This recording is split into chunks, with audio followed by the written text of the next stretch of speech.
fishing news is sponsored by these fine partners.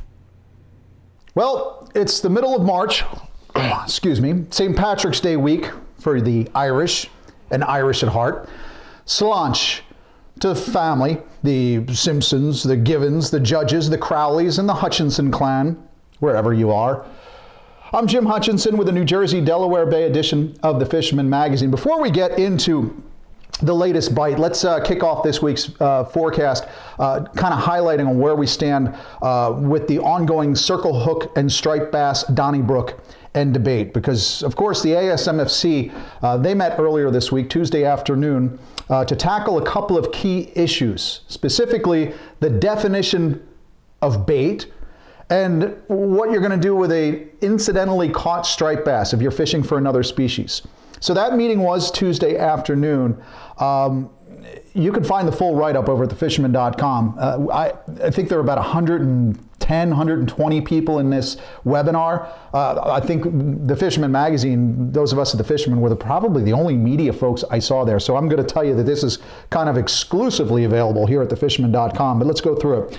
Bait has been defined by the ASMFC as of Tuesday as, quote, any marine or aquatic organism, live or dead, whole or parts thereof. Additionally, it said, this shall not apply to any artificial lure with bait attached. So here's what we come up with. Bloodworms, sandworms, bunker, mullet, spot. Any aquatic or marine critter must be impaled on a circle hook if you're fishing for striped bass, unless you are dressing a plug or a bucktail, like a tube and worm rig, an eel skin plug. Of course, pork rind is neither aquatic or marine, so you're available to put that on a bucktail. That's the decision that was made. Now, if you're drifting for jumbo fluke using live spot, or you're using a mullet rig for bluefish, or maybe sandworming for weak fish, if you happen to catch a keeper striped bass using one of those methods using a J-hook, you got to let that striped bass go. That's because on incidental catch, the ASMFC voted that, quote, striped bass caught on any unapproved method of take, think J-hook, must be returned to the water immediately without unnecessary injury. Now, I'm sure some of you are chomping at the bit to throw out those what about questions, looking for loopholes. Well, I'll leave the loophole discussion to you, the New Jersey Division of Fish and Wildlife, the enforcement officers, and Sheriff Buford T. Justice, because that's beyond my pay grade. Just telling you what we've got in place now. And those are the new rules coming from the ASMFC. If anything else breaks, I'm sure we will find out about it first and let you know right here at thefisherman.com. Now, don't forget, it's one fish from 28 inches to 38 inches, under 38 inches actually, under 38 inches here in the state of New Jersey. If you're fishing over in Delaware right now, Delaware waters, it's 28 inches to 35 inches. And up there on New York waters, right now it's still catch and release only.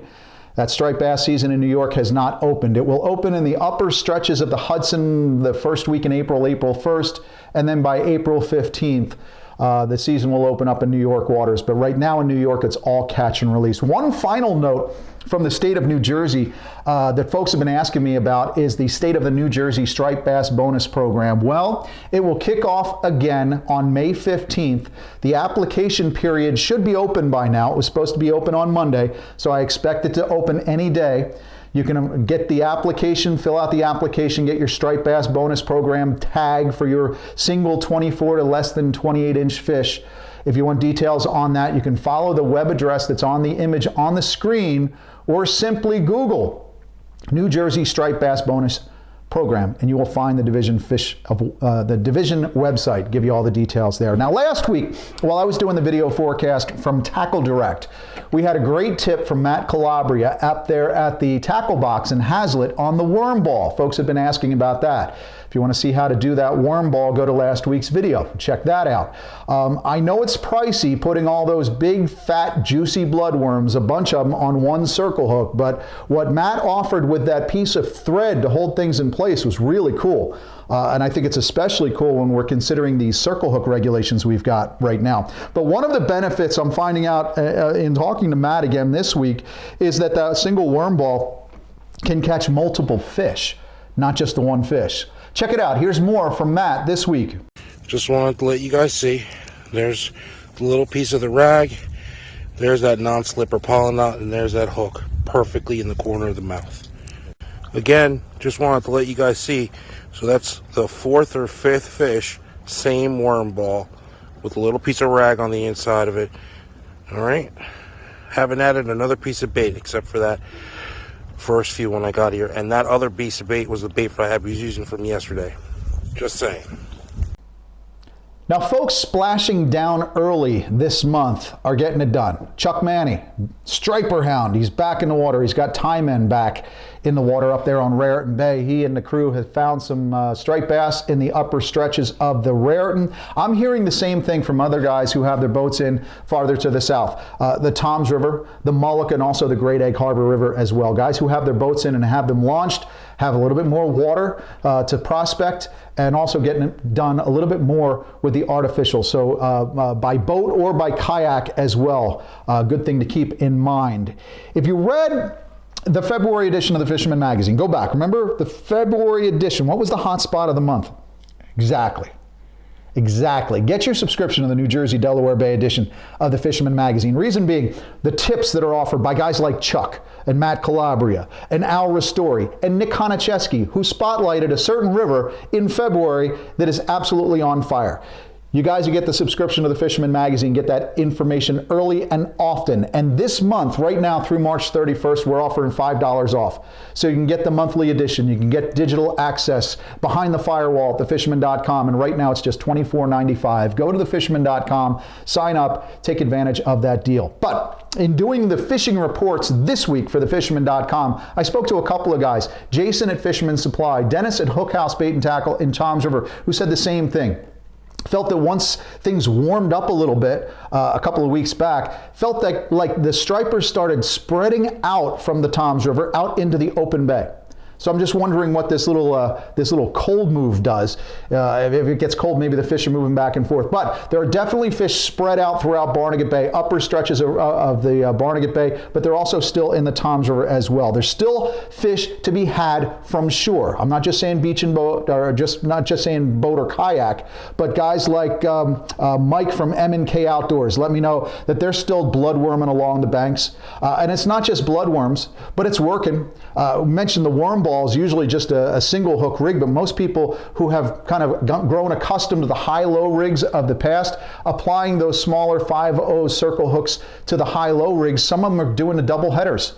Double header business. In fact, that's what we found out from Anthony here. He doubled up using bloods, got on one of Pell's Bait and Tackle's secret spots somewhere in the Brick area.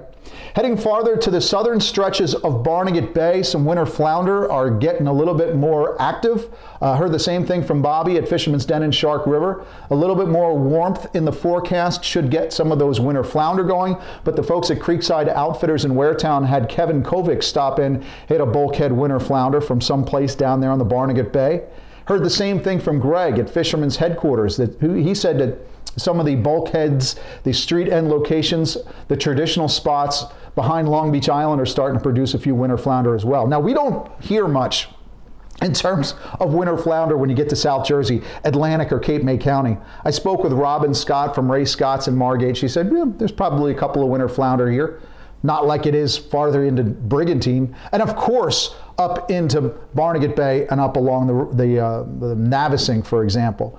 But instead of winter flounder, you might think of another tasty fish, panfish. Violet at Chestnut Neck said the perch bite on the Mullica is still solid. So you got the perch and striped bass there and the Mullica as well. We're hearing of some keepers now caught along the Great Egg Harbor River as well. I say now, it's been happening since the start of the season. But more and more good fish are being caught throughout the Great Egg Harbor River. I cannot give you locations. If you want spots on the Great Egg Harbor River and up around Tuckahoe, I advise you go into one of the local tackle shops, get your bloodworms, get geared up right now, because we are currently at a high risk level on the spot burn scale. Some anglers like Chris Madison, for example, have gone full background blur on images that they're providing, that they're sharing because they're waiting out in some of these spots with what Chris said he's been using the Northeast Jig Company paddle tails and getting on multiple catches of stripers down there in the rivers.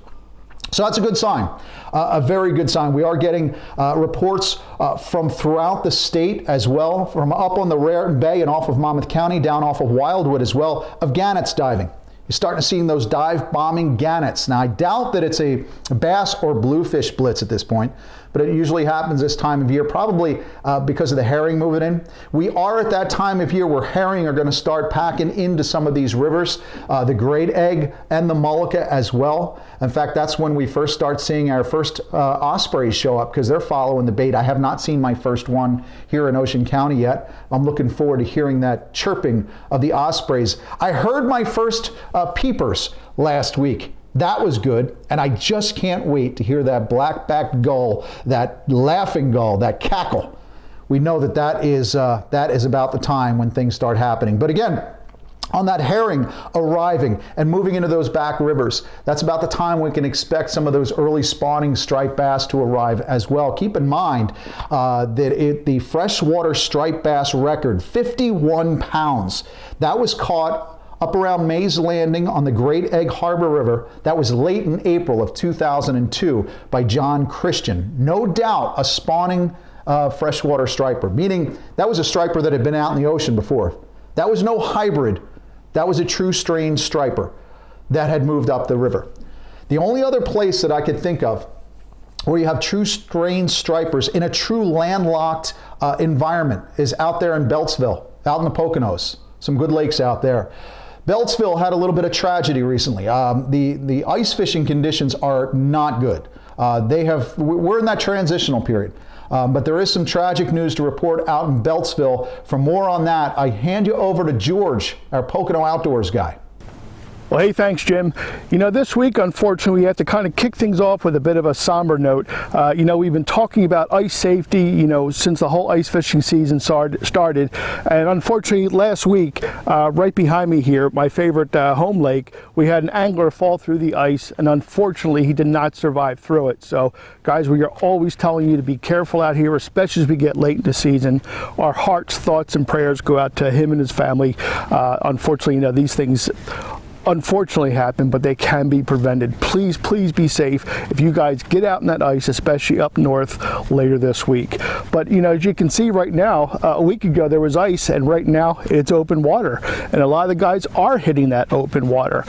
Even in Pennsylvania, New Jersey, we had some folks check in. There is some good fishing starting to happen. We had good friend Jen Wong check in with us, and he was out catching some pickerel over in New Jersey, and I had to look twice. I thought this was possibly a pike, but no, it's a pickerel. So great job there. Also, some local guys here hitting the trout. You know, we're still waiting the official start of trout season, but guys like Eric Goodstall, he's been out getting some nice brown trout here in Pennsylvania, and also Justin Lerner over there in New Jersey getting some nice brown trout in there as well. Now, one thing we do want to touch on is the shad. You know, that's kind of the official start, at least in my book, of the fishing season. And I did get my first confirmed shad on Tuesday. First confirmed catch on the river. Now, I am not going to spot bird this under any circumstances, but I would suggest you guys get out, get to those favorite spots of yours on the river. Already seeing lots of guys out there with their boats. They got their setups. Also guys from shore. Lots of shad coming our way. Just a few more degrees of water temperature, and I think that'll be on fire. Now, one more thing with the shad, I did check in with Eric Fissler today, and the bi-state shad fishing contest dates are April 22nd through the 25th. So that's the big tournament. Lots of great prizes, really great stuff for the kids. Go to shadfishingcontest.com, check in on that. Lots of great stuff. Again, April 22nd to the 25th. Be sure you check that out. Guys, get out. Please be safe, and we'll catch you next week. From Pennsylvania, I'm George, your Pocono Outdoors guy. More on the freshwater scene here in New Jersey. If you want details on trout fishing in the Garden State, make sure you pick up the Freshwater Digest at one of your local tackle shops, because fishing for trout without that guide is very complex. So many waters. This water is different from that one. Essentially, we're at the point where trout-stocked waters in the Garden State are officially off limits as of this week all the way through March 31st. That's because the state of New Jersey, Division of Fish and Wildlife, they're in the process of depositing over 500,000 rainbow trout in something along the lines of 172 state waters throughout New Jersey. It should be a banner year. They will start again with the catch and release trout fishing on April 1st, as they did last year. It was pandemic related, to kind of distribute some of the action. You will be able to harvest a couple of trout on opening day, April 10th, Saturday, April 10th. So no fishing in every trout stocked water right now, not until the end of this month. Oh, as far as that Shark River Surf Anglers Trout Tournament, still don't have details on that. Hope to have some more information for you next week here at thefisherman.com. But I will tell you, they even use salty dogs. It's well worth the investment. $22.50 for the resident freshwater license, $10.50 for the trout stamp. It's well worth it, especially on those days where we get weathered out, that's blowing so hard on the bay or the ocean, turning inland. So many great opportunities to catch some freshwater fish in the state of New Jersey. If you don't usually do it, I highly recommend doing that. Finally expecting a little rain this week. It's been so long, so dry. Tragic fire in Northern Ocean County last week. God bless the firefighters out there getting things done. If you happen to still enjoy a cigarette every once in a while, field strip those things. Don't throw them out the window. Field strip them. I'm sure that's probably where that thing started. But we will be getting a little bit of rain in the forecast. Still chilly through Saturday. Saturday is the first day of spring. Still going to be a little bit chilly. But things are warming up next week. So I have an idea for you. If it's chilly and you want to get ready for the season, Grumpy's in Seaside, they're holding their Spring Has Sprung sales event. That's Saturday and Sunday, March 20th and 21st. Understand that S&S Bucktails will be there. They've got a brand new Fluke Nukem Bucktail. I believe that's the one that has a glow on it. John from Scabelly Lures will be out there. I've been butchering his name, so I got to get out there and introduce myself. 10% off of Gamakatsu hooks, Yazori lures, Sportfish products. All Grumpy's gear is on sale. That's this Saturday and Sunday, March 20th and 21st. And like I said, as expected, things warm up next week. So before things start to get hot, go take advantage of some of those discounted specials this weekend. Don't forget to register, folks. Anybody who fishes saltwater, striped bass, weakfish, bluefish, perch, whatever it might be, you got to register. Have to be registered. It's free though. Just go to saltwaterregistry.nj.gov and make it legal. This is a big week we're in right now. Not just because of St. Patrick's Day, but going into the first day of spring, the stretch between St. Patrick's Day and spring, I think that things are going to open up a little bit more. We have been in this pandemic for a little bit over a year, but I have a feeling by next week we're going to have some more indications on what folks can do and how they can do it. For example, the capacity on some of these head boats. We have April 1st fast approaching. That's the start of the tog fishery again in New Jersey.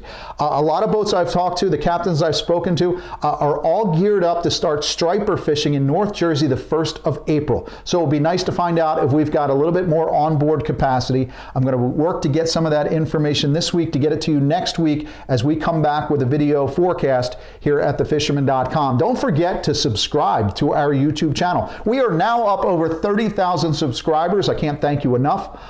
If you have a Google account, you can log in, get yourself a YouTube account, click on the bell, make sure that you're getting the regular updates from us here on our YouTube video forecast. And again, I'll have more to report right here, same bat time, same bat station, next week right here at thefisherman.com. Slanche, everyone.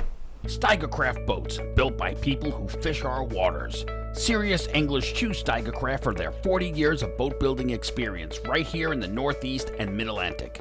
Visit steigercraft.com for a dealer near you.